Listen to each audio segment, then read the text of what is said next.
Not long ago, I too had a child. But I couldn't protect him. It was in a nearby village. Some paripus started a riot, and my son was caught in the middle of it. They beat him until he was barely recognizable. Even bloodied and battered, he clung to life. But his body was broken. He couldn't move. And not a single person came to his aid. He was a Ujif, and to them, that's all he was. But he was a helpless child, left to die in a pool of his own blood. By the time I finally got to him, it had been hours. It was too late. I had no idea. I couldn't abide it. Reality was too painful, and I ran until I was spending my nights and days in the sandworm's pit.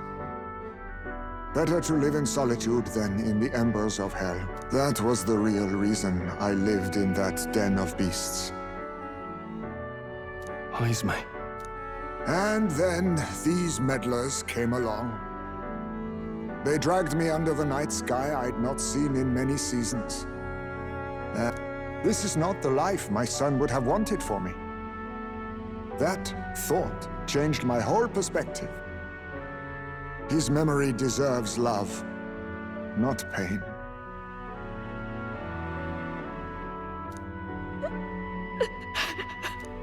Look with your eyes and your heart. You can ignore it no longer. You loved your child, not this creature. And the child you loved is gone.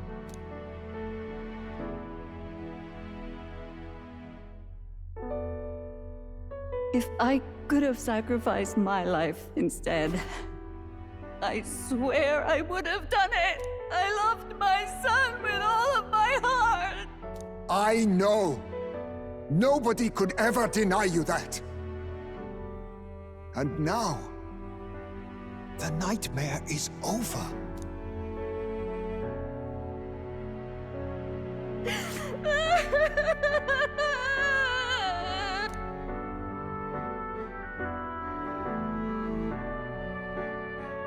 What do we do? Do we present this creature as evidence? I don't know. Our testimony's likely not enough to prove this monster was behind the disappearances, and it'd be easily denounced as a publicity stunt. Do you recall the promise I made when first we met? I pledged my political support if you were able to solve this matter. I fear that after all this, it is a boon I can no longer provide. But if you need a head to present to the judges, perhaps it could be my own.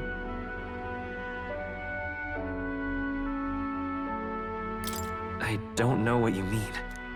Please take me to the exhibition of the brave. I will confess the truth before the masses. Surely the evidence will be undeniable when heard from my lips. Yet as a holy woman, 'twould be bold-faced ignominy to sanctifex Forden. You risk dire consequences, possibly even without trial. I have but one request. Before I depart, I would ensure all my duties are passed to my successor. I know I ask much of you, but would Barden and I be permitted to join you in Oceania later on? I will atone for my sins.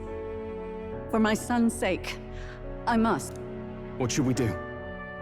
There's no guarantee she won't take this opportunity to escape.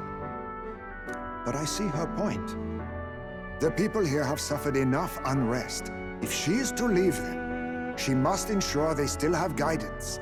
Else they'll fall to chaos and panic. You are our captain. The decision is ultimately yours. I'm choosing to trust Joanna. Right.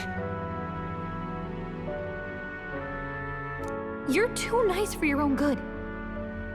But you might have a point about not forcing her. Our treatment of her might reflect on her confession, too. Don't want anyone saying we coerced it out of her. Then 'tis settled. Oh, thank you for your kindness. 1,000 times. Thank you. Oh, how curious. It's as if the fog has finally lifted.